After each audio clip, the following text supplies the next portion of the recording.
shit! Hey guys, welcome back to We Watch Movie. I'm Mike, he's Jay, this is Rotten Tomatoes Addictions. This is Rotten Tomatoes Predictions. That's why we got the red backlight, guys. It's rotten. This is where we pick the movies that are coming out this week. We guess what our Rotten Tomatoes scores would be because we believe it's pretty predictable what they're gonna rate these movies. Sometimes we're wrong, sometimes we're not, sometimes go fuck yourself. Yep. First off, we've got Gold.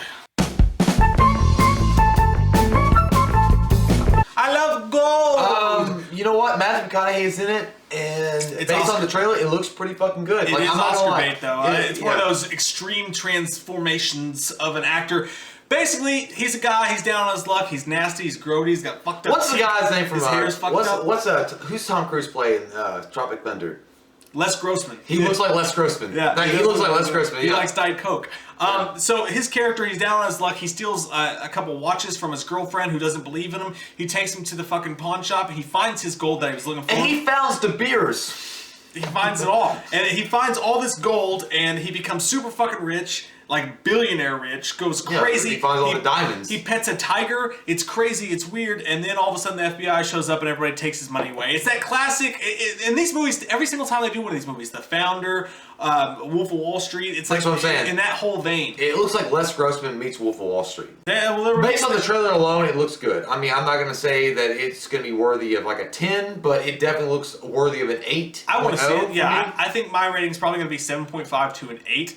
I think Rotten Tomatoes is going to look at this, and I think it's expected to be an Oscar movie, but you got to think, they're releasing it pretty early into the year. And that makes me question how good is the movie actually, and I think that Rotten Tomatoes versus critics, the way that everybody's going to look at it, I think it's going to end up as a...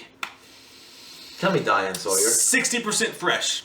I'm going 70%. At least a 70%. They gonna give it to him, man. Bitch. Next up, A Dog's Purpose.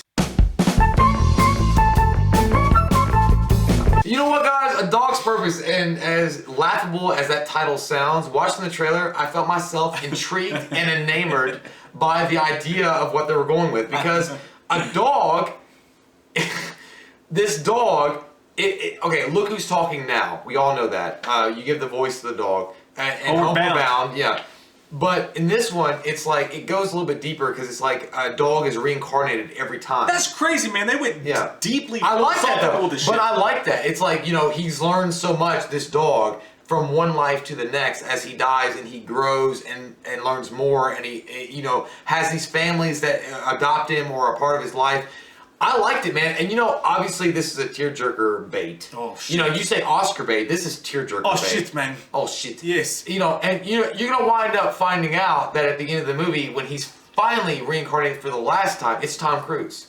Like, he's put the time in at Scientology. It's actually Dennis Quaid. At the Scientology, and it's Tom Cruise. I think with the trailer saying that, he starts off with a young boy, Ethan, I think his name was. Yeah. And he loves him, and then he reincarnates. Like, it's, you know it's going to be sad as fuck. The dog dies, and Ethan's sad, and the dog passes away, but then he comes back as another dog, then he comes back as another dog, but then he comes back as another dog, and it ends up that Dennis Quaid...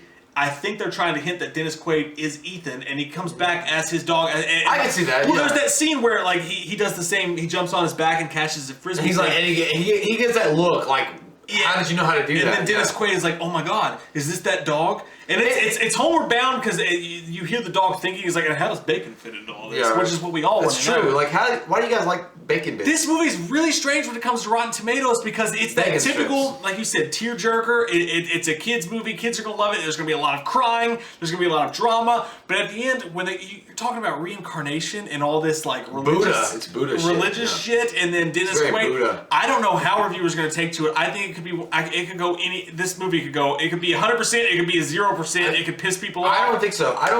I think that Rotten Tomatoes. I'm pretty solid on this. I think the Rotten Tomatoes would give it like an 80%. I think they're gonna back against the feel-goodness. Religious. Okay, I think the religious aspects. Yes, it's gonna hurt. I think they're gonna strike back. I think it's gonna be 46% rotten. It does showcase that the dog doesn't care about race or religion. Because at one point he's owned by white people, and then he's owned by black people, and then he's owned by another race, and he's owned by... You know, I think that they're trying to bridge that gap. Like, a dog doesn't see the world the same way that we do. And maybe we should all see the world the way a dog sees it. It kind of got deep there. It was like, you know, it's like, if he can get along, we can get along. We can all get along. Right. So, yeah, so 46% rotten. 80% fresh. Next and lastly, we have Shitbox Salad, Resident Evil, the final chapter, thank God.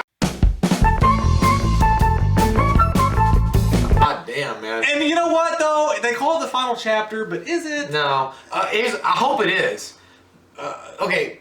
Y'all fucked this up. Yeah. Hang on. Y'all fucked this up from the get-go. Resident Evil, George Romero, that's the way it should have went down. It should have followed the game. The game was fucking creepy. It was scary. It had a cool story to it. It had a bunch of shit to it. They fucked it up from the first movie, and then the second movie, they went the Matrix. This is how long this shit's been around. They went the Matrix level, like, oh, we're gonna do fucking 16 fucking roundhouse kicks in the middle of the air, supernatural, superhero shit. Fuck that. Resident Evil should be scary. It should be down to earth. It should be a creepy, haunted house. Fuck this franchise in its ass. These movies suck balls. Well, she's hot.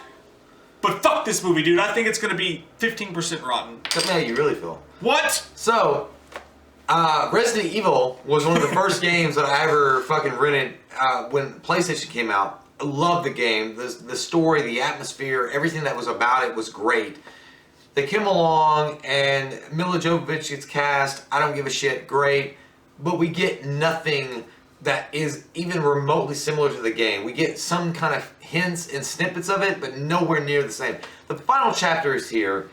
I just want her to die. I want it to be over. I want this fucking franchise to be dead because Resident Evil, the film series, has completely butchered everything and anything that series started out to be in the video games, which was phenomenal. The game was so phenomenal. The game could have reinvented the zombie genre in a lot of ways because it wouldn't have just been about the genre of zombies. It would have been corporate evil and corporate greed, coming in and making this thing about them. It could have been so much more. And Romero did have a script, and we might review that script. The Romero script that came out way earlier before they even cast Mila Jovovich, it was very similar to the game. It was like a 2-hour film. But in this trailer alone, I'm going to review this trailer. This trailer is dog shit. I mean, in a way, because it's like they have Paradise City coming on by Guns N' Roses, and she goes back to Raccoon City to complete the story, I guess, and she goes back to the Hive even. Listen, you just nuked the motherfucking town in Apocalypse. And now all of a sudden you can go in there. It's not been that long. It's not been 50 years. Or if you nuked a town, shouldn't it be like 1,000 years before you can even set foot in that town? It became Silent Hill. Yeah, by that point it's stupid. And then she goes back to the Hive. Look, nothing against directors and writers going their own way and trying to make a spin on their own way. But the reason why they did this the reason why this Mila Jovovich superhero bullshit Matrix thing has gone on so long is because they never felt, and this is true, if you go back to the first Resident Evil movie, they never felt that the Resident Evil movie, the video game itself, could hold up to audiences' standards. So they went shortcut, they tried to do this superhero thing to make it more relatable, and they fucked up. So I'm glad it's going to be dead, I'm glad it's over, and now I just want a reboot. And this is the only time you'll ever hear me bitch and complain about a reboot. I think that Resident Evil deserves a reboot. I think it is worthy of a reboot, and I hope that they do that. I hope that, Romero is still around, he's still active, he's still viable. Get his ass on board and do something amazing. I'm going to change my score, by the way. I haven't given my score yet. I know. I think this movie's going to be a fucking 4.0. 4.0. For you? For me, yeah, personally. What do you think the Rotten Tomatoes score is going to be? 30% rotten. 30%? 30%. I'm going to change my score. I hate it. I think I'll give it a fucking 2 out of 10. I think the Rotten Tomatoes score, I went way too high. I think 4% fresh. 4% rotten. 4% so you're gonna below the 10. Yep, 4% rotten. You're going below Batman and Robin. Yeah. Because you ain't Batman and Robin got 10. 4% rotten. I'm going to go with 4% rotten, and... I'm going to say 40%, but here's the reason, man. You guys out there that you guys love RE, you love Resident Evil. Tell me that this movie doesn't just, strike you as a slap in the final, pimp slap to your face with a dick. Do people really love it? People watch it. No, I'm talking about this, the lore, the series of Resident Evil. Some people do, yeah. No, not the movies, just the idea of Resident Evil. Oh, the games. Yeah, the games. Yeah. The new game looks dope. Oh, it looks awesome.